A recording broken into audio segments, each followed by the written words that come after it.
got here Samsung TV today. It was given to me. It's supposed to be working, but it's a DOA not working. See if it's an easy fix. I might as well document it just in case.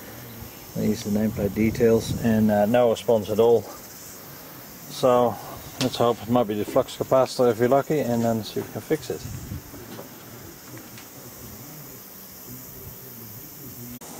Okay, a few screws later. I've got screws out, I think. See if we can get the hood off and have a look what it reveals inside. Oh, yeah. Oh, look, flux capacitor looks okay. Dusty. Oh, I'm just gonna open this up a bit further. So here's the input power. I'll see there's a little fuse. I need to investigate this. And there's another fuse here by the flux capacitor. The rest of the board looks pretty good. It doesn't look blown up or so, so just need to analyze. There's a 450 volts rated 150 micro capacitor. Test that. Check that fuse. That's about all the screws from the rear panel. So I just tested a few items, and it appears this fuse is blown. Open circuit. I'll show you the reading on the meter. Hopefully the camera will pick it up. Test the meter. And test the fuse. That fuse is popped. So that fuse is 3.15 ampere. I'm just going to check the diodes just to check if anything is shorted out, and check the capacitor, because if the capacitor is faulty that would cause that fuse to blow.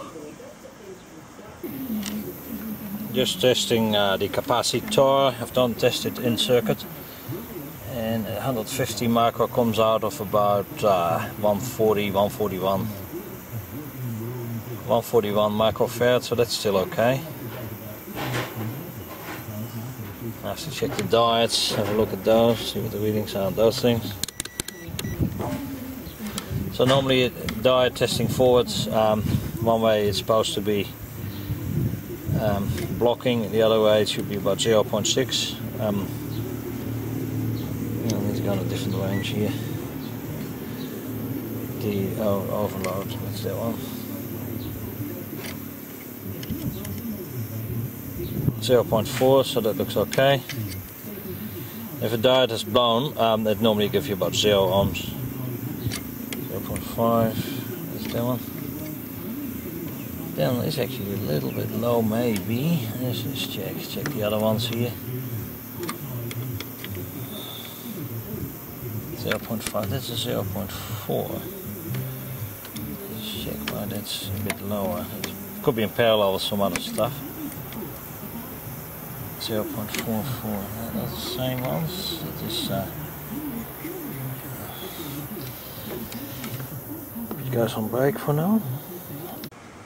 So what I've done, I could replace the fuse with another one and it blows. What I've done now is I jump out the fuse and I put it through a halogen lamp, which is a 500 watt lamp, which will limit the current to about 2.5 amps, 3.15. So I just want to see, I checked the diodes, they appear to be okay, the capacitor appears to be okay, and I got a voltmeter in here, and yeah, just want to see what happens. So we're going to energize this shortly, and stay tuned.